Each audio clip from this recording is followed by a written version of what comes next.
and I am the conductor for tonight's performance of Così. So glad you're here to hear all about Mozart and Enlightenment and this wonderful piece. You will be dancing and laughing at the end of the production, I promise you that. And God knows these days, we need a bit of a laugh, don't you think? So it's all good. Great, comic opera is good for that. All right, so here's a quote for you to start us off. Così fan tutte is easily the most interesting of Mozart's operas.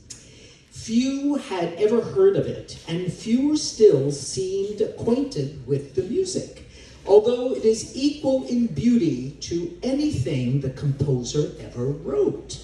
As one lovely melody followed another until it seemed as if the invention of Mozart was inexhaustible. It was hard to believe that in our age of vaunted culture and education, a work like this, then 120 years old, was being heard almost for the first time in a great city like London. And this, of course, was a quote of the great British conductor Sir Thomas Beecham, writing in 1910.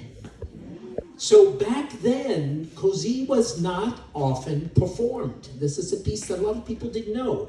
Everybody knew Le Nozze di Figaro, The Marriage of Figaro. People knew also Don Giovanni. But this opera seemed, at least according to Beecham, less known and certainly less performed. Now, of course, I mentioned already the two other operas that form what we call the great Mozart da Ponte trilogy. Le Nozze di Figaro, The Marriage of Figaro of 1786, which is a political commentary. And then comes Don Giovanni in 1787, which is cultural commentary. And then finally Così fan tutte in 1790, which is sexual commentary. So there we go. There's something for everybody. Oh my God, okay. Let me know where you're sitting. So that's kind of what we're dealing with in this trilogy. And because we call this the Mozart da Ponte trilogy, remember Mozart collaborated in these original versions with the librettist Lorenzo da Ponte. So we have in the certainly original versions, we have the music by Wolfgang Amadeus Mozart, and that is then connected to the libretto or the text by the poet and writer Lorenzo da Ponte. Now the version you hear this English is this evening, there we go, I gave it away. You hear this evening is in English, and it is based on the text of da Ponte. So you'll have a lot of instant understanding, although I do promise you there we will have our famous super titles going, so you'll be able to follow along very, very well. But the diction of these singers is really quite amazing. So Mozart and da Ponte then worked together on this wonderful trilogy, these three works. They are not necessarily connected dramatically in any way, but certainly in terms of the themes of late 18th century philosophy and musical thought, dramatic thought, they are linked. Now, this piece, Così, which has a second title, by the way, it was originally called by da Ponte, Così fan tutte, which is Italian for that's what all women do. Or the second title, which is called La Scuola degli Amanti, which means the school for lovers, the place where lovers come together to learn how to relate, to learn how to behave, even to experiment a little bit and see what happens with that. This is in some ways kind of an opera about an opera, you can almost say, because one of the characters, Don Alfonso, who was a wily person always hatching plots, works with one of the other female characters, Despina, to help hatch a plot which is played out to its conclusion by the end of the opera. The opera is in 2 acts with 1 intermission. So this plot which is hatched is played out sort of inside the opera. Opera about an opera, or at least an opera about an interesting story. And what you can notice is that the character Don Alfonso, who is a man, he's sung by a bass, and Despina is a woman, sung by a soprano, so you really hear the difference vocally in the ranges. That Despina in some ways becomes the female counterpart to Don Alfonso. So you have these two characters that sort of link together the two different parts of a single character who's hatching a plot. Now, the origin of the original story is unknown. And in most cases in opera, you will find that they are based either on a pre-existing novel, or they're based on a play, or they could even be based on a large poem, like an epic poem. But in the case of Così fan tutte, and for example, we talked earlier about the other two parts of the trilogy. The Marriage of Figaro, the political commentary, of course, is based on a play by the great Beaumarchais. Don Giovanni, of course, the Italian for Don Juan, that's based on those Don Juan legends and stories, especially the codification of that by the Spanish writer Tirso de Molina. But Così fan tutte, we don't know what that's actually based on. Well, obviously, at least, it was created by Da Ponte, who was the original librettist, but he mentions nothing about the origins of the story in his memoirs. So Da Ponte left us this group of memoirs that he wrote, but he did not indicate where this story came from, what its origin was. Mozart's wife, Costanza, said that she did not admire the plot of Così, but agreed that such music by her husband would carry any piece through. What a good wife. So here she is saying that, even though I'm not a lover of this particular story, which has, various kinds of bits of places that don't make the lovers look very good, and sometimes the women don't come out very well in the original. So Costanza thought, whatever the case of that, but my little Wolfi's music is really quite fantastic. And she, of course, is right. Now, it has always been maintained that the Emperor of Austria at the time, at the end of the 18th century, who was Joseph II, commissioned the new opera from Mozart and Da Ponte. And the idea of Così's origins then, which is, now this is unsubstantiated, but it's a nice story, so I'm going to tell it to you, is as follows. In 1788, the outbreak of war occurs between the Ottoman Empire and the Austrian Empire. And a masked ball was held in Vienna, attended by two gentlemen of the court who were going to escort their ladies to the ball. But at the last minute, they explained to them that they could not attend as they had been called up to fight the Turks. So, they send the invitation to their ladies and say, oh, but sorry, we can't attend because we have this conscription into the military, and we have to go off and fight the Turks. But they did not leave, but they disguised themselves and appeared at the ball and had a friend introduce them to the other fellow's lover. So now they were mixing up the couples, the wrong women, as it were. In this case now, Fiordligi, who is Guglielmo's love at the beginning, winds up with Ferrando, and Dorabella, who is Ferrando's lover, winds up with Guglielmo. Now what's interesting is that Mozart very cannily casts the voice types of these four singers in a very specific way. So Fiordligi is a soprano, high, top of the range, of the female range. Then comes Ferrando, who is a tenor. Then there is Dorabella, the other woman, And she is what was called a secondo soprano, meaning a soprano whose notes are a little bit lower. Today, what we call mezzo soprano. In those days, the differences weren't quite so sharp. So you have Fiorigi, whose music is a little bit higher, Dorabellas, which is just a little bit lower, so you hear a range difference. And then you have Ferrando, who's a tenor, and Guglielmo, which is just Italian for William, and Guglielmo is a baritone. So you have 4 different voice parts. You have a soprano, you have a mezzo, you have a tenor, you have a baritone. So Mozart very cannily does this because soon as they sing, of course, you will know exactly who they are.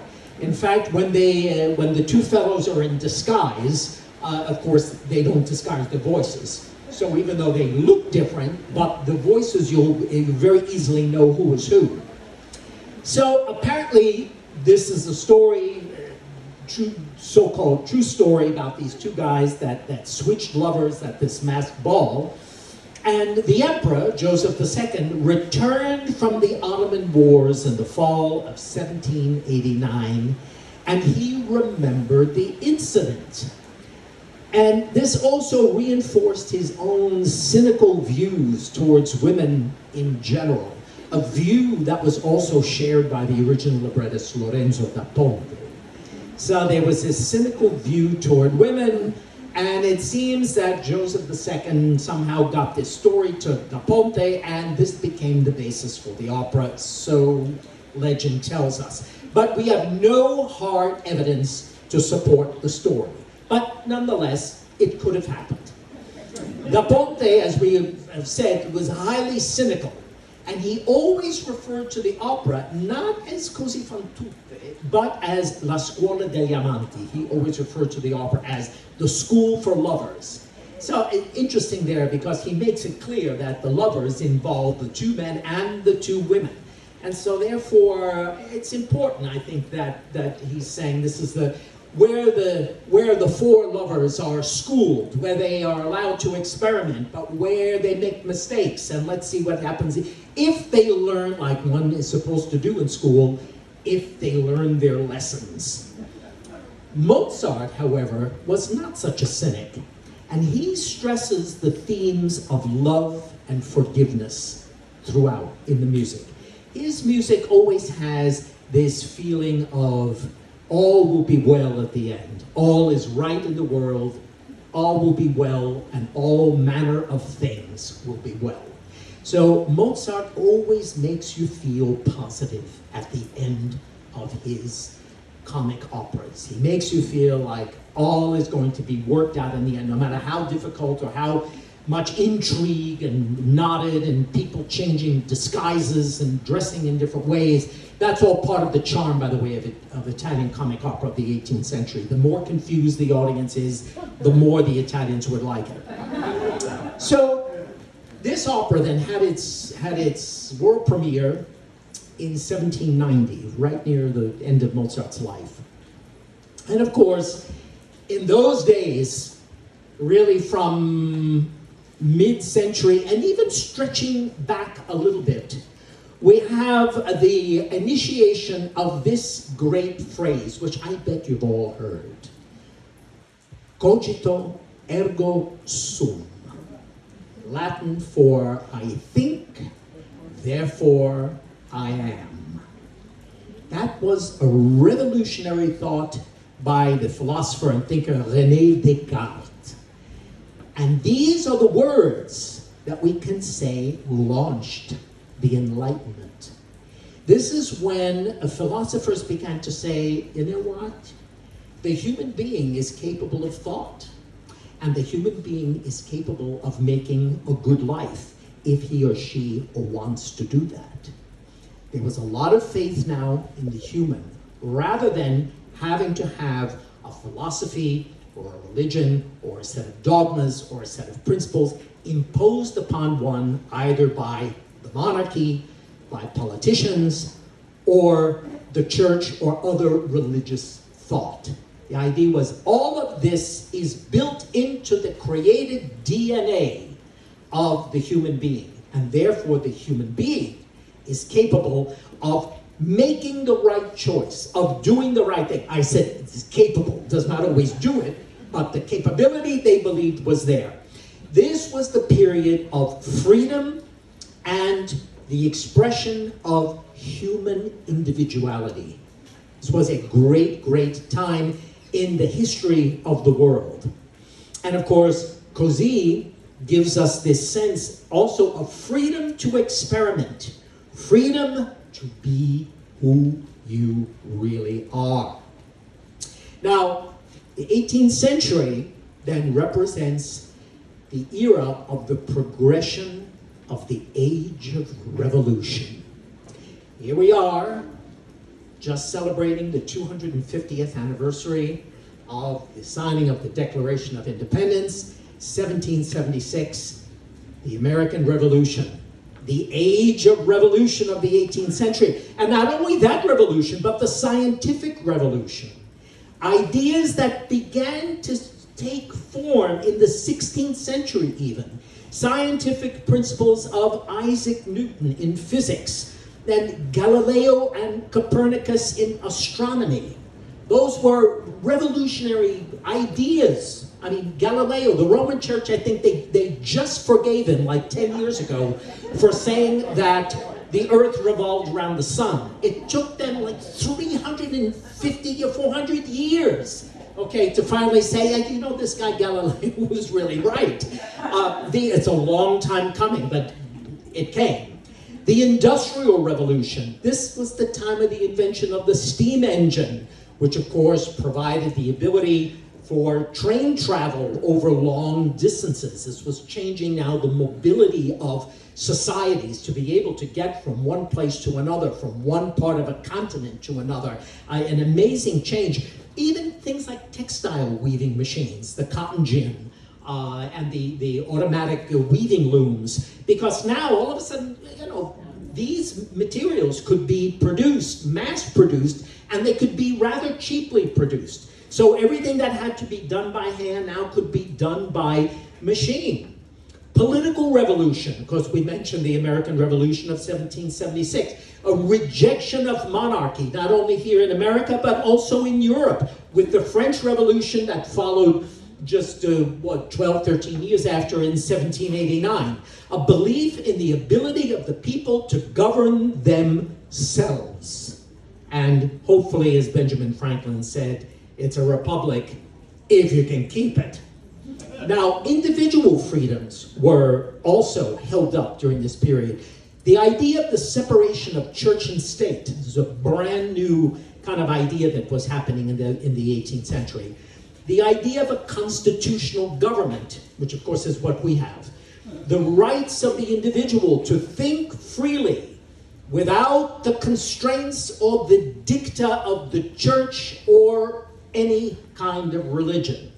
This was a huge change in terms of thought, in terms of philosophy, idea, freedom, what this really means. And of course, you know, opera has a way of, you know, what I always say, what goes round comes round. We even find ourselves thinking about these things at our own time. So these are not kind of dusty old ideas, but rather this is kind of living philosophy, as it were. Now, of course, the art of the period reflects this kind of philosophical thought. So, during this period, we have the rise of what was called neoclassicism. Now, of course, those words, when you think about them, neo, which means new, and classicism, which refers back to the classic times of the Greeks and the Romans. Now, if you think about the architecture of the 18th century, all you have to, I mean, you know, if you've been to Berlin, the Brandenburg Gate, you see a structure like that. And of course, what does it look like? It looks like a Greek temple. Has columns, you know, has the pediment top. The architecture here, what we call the Federalist style architecture in the United States. What is it? It's brick, it's plain, you know, there are a lot of college campuses adopted it. You have places like Harvard, for example, the Memorial Chapel and all of that area there, which is white with the white spire, something that sometimes we refer to as very much as 18th century American style architecture. But there's elements to that are reflective of the architecture of the Greeks and the Romans. The philosophers and artists of this period were trying to recreate that 18th century aesthetic with its clean lines, its simplicity, as it were. Every age they come along, one cleans everything up, and then the next one comes along and starts putting on more stuff, and then the next one says, no, we've had enough of that, and then they sweep everything out. So we live in this constant state of sort of artistic and philosophical flux, as it were, which is probably a good thing. But the art of this period then stresses elegance, refinement, inspired and spurred on by the rediscovery of the ancient cities of Pompeii and Herculaneum. If you've been down to that part of Italy and had a chance to, it was in the mid and latter part of the 18th century in which archaeologists went to Pompeii and discovered, oh my God, that beneath all this lava, there's a whole city. And then the story of the eruption of Mount Vesuvius, all of that comes to life. But there was an interest now in the architecture of the classical period of the Greeks and the Romans. And that spurred on this new sense of what can we bring to our painting? What do we bring to our architecture?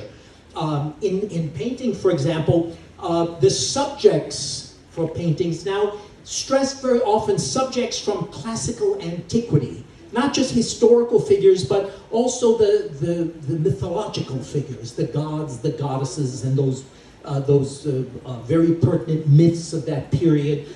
So people were seeing then in these paintings a reflection of the thought of that period, and also a certain stoicism of style. Think stoicism, think restraint. Okay. As opposed to the Romanticism, which is going to come after this next, and of course that is real heart on the sleeve kind of stuff. That, of course, spawned some of the great operatic writing of the 19th century with Donizetti and Verdi and Wagner. Okay, that's a much different kind of thing. But here in the 18th century now, we have our emphasis now on elegance, on refinement, on music that reflects the seeming simplicity of Greek revival architecture. And of course, when you look at the architecture of the Greeks and Romans, and of course the revival period of the 18th century, you have to remember that porticos with columns, the solid column and the space in between both reflect and refer to one another. You cannot have the simple elegance of the column without empty space next to it. And the alternation of stone and space and stone and space. This gives one a sense of transparency, that you can see through it, that the light, the natural light, will pass through it. And Mozart's music is the music that brings the oral example of that classical visual aesthetic to life. So when you hear Mozart's music, when you hear us play, for example, at the very beginning of the evening, the wonderful, sparkling, brilliant overture to Così fan tutte, you'll hear lots of themes going on, you hear lots of fast notes, it's a very lively piece. However, you hear it well because the orchestra and I create a sense, or we hope to create, a sense of transparency, so that you can hear the melody of the oboe, answered by the flute, answered by the bassoon, answered by the strings. You hear this constant interplay back and forth of melody, almost like call and response, if you will. So the transparency that's brought into this music, and then of course when the voices are added, now we have both the texture of voices and orchestra, and in that we also have this fantastic sense of transparency. Do the voices come through? Does the orchestra come through when it's important? Again, it's a constant interplay. So just as the painting is full of that light and sunniness and the classical aesthetic and the architecture of the Greek revival with the alternation of object plus space, so Mozart's music brings that into your ear very carefully. And also, he brings to the piece a formality of structure and a sense of deceptive simplicity. When I remember this when I was very, very young, you would hear, someone play a very complicated, piano piece by Brahms, or late Beethoven sonata, and say, oh my God, wow, that's a lot of notes, there's a lot to play there. And then you listen to an early Mozart sonata and you think, oh, I don't have to practice that. I can just sit down and play that. What a surprise. Because they present with a very, very elegant, refined sense of simplicity. You may think, oh, nothing to it. And yet, at its core, at its depth, is a tremendous amount of thought and structure that's going on at the same time. So Mozart has a way, is he caresses your ear. He seduces the listener. He brings you in and you're able to understand right away what he's up to, and yet once he draws you in, you're now in the midst of the complexity of the musical and dramatic style of Mozart. Now, Mozart, who lived from 1756 to 1791, represents the pinnacle of the Viennese classical school, along with Beethoven, whom I've just mentioned, and the composer Joseph Haydn. So the three of them formed this, what was called in some ways the first Viennese school. The style is melodic. That is, you will hear melodies. You will have tunes that you will remember, and that's a good thing. He has formal perfection. The structure of the music is very carefully laid out. Now, you don't have to understand if I say, the overture is in sonata form. And you say, do I need to know that to enjoy it? No, you don't. It's just like living in a beautifully constructed house where you can say, wow, I enjoy the lines and I love the way it looks and I'm very happy, and when it rains it doesn't leak in here and it's all good, and the wind blows and it doesn't come in through the windows. You don't have to have an architectural degree or any expertise as a carpenter or a builder to be able to enjoy the structure in which you live. Such is the same with Mozart's music. He is the musical embodiment of the principles of the Enlightenment, thought and philosophy. He absorbed and synthesized many types of music and stylistic elements, and he was good at all of them. He excelled in every medium that was current in his time. He excelled as a composer of music for the solo keyboard. He excelled as a composer of concertos, that is a solo instrument, either a keyboard or a violin or a clarinet or various kinds of instruments, accompanied by an orchestra. He excelled in the symphony, wrote many, many wonderful, and some of the greatest works in the repertory, of course, come from the pen of Mozart. He was a skilled composer of chamber music, music for the string quartet, the wind quintet, all different combinations of smaller groups of instruments. He excelled as a writer of choral music and sacred music for the church. And of course, he excelled with opera, especially Italian opera. He was the most universal composer in the history of Western music, I dare say. And Mozart, of course, even though we know he was born in Austria, but he spoke and wrote Italian quite well.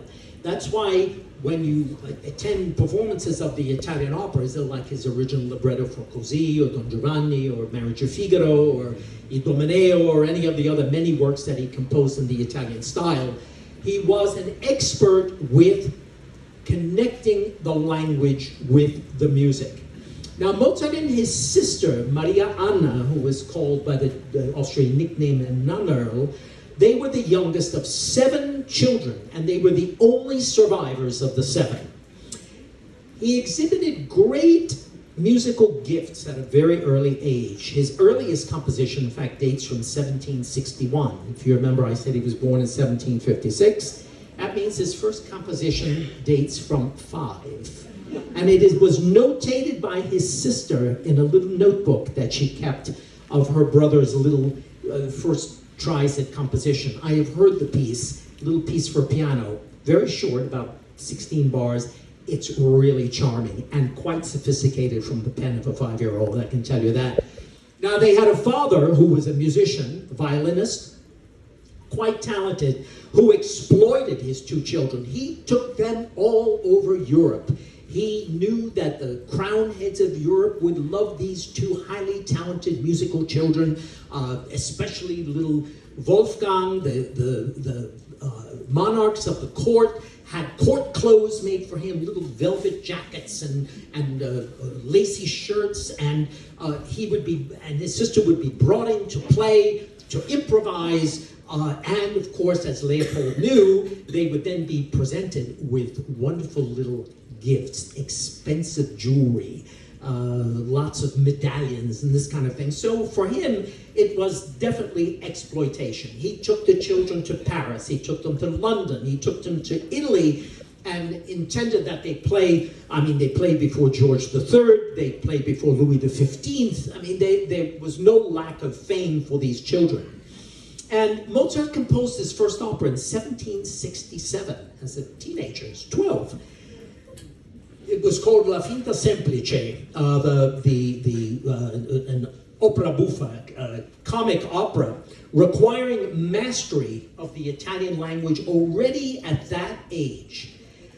He had very little formal study. All the study that he had with his own father. He connected with one great composition teacher in the city of Bologna. But it was like 2 days, and Padre Martini had taught this little kid everything that he knew.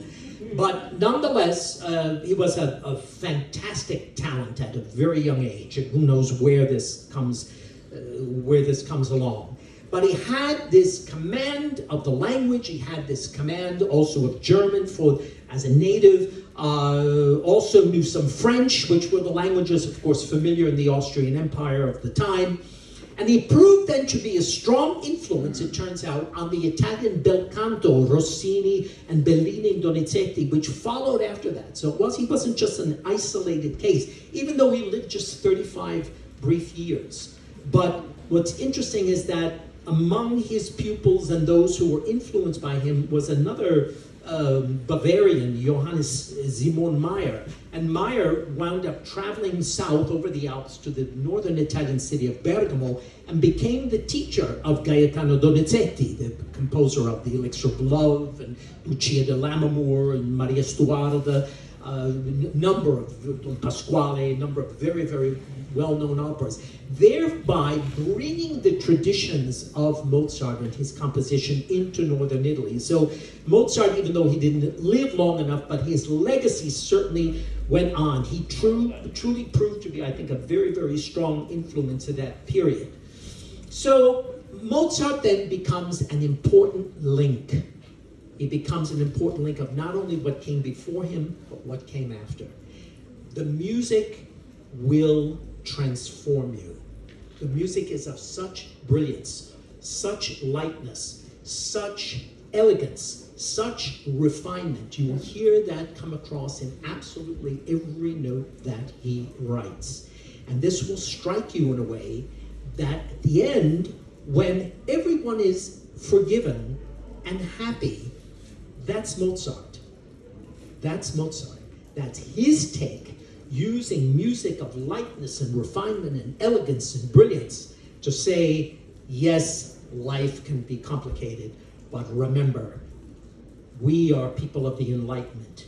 We believe in the importance. We believe in the freedom. We believe in the depth of the human soul. If you can think, then therefore you are. And so Mozart was the great musical exponent of that glorious sense of freedom that is part of the human being.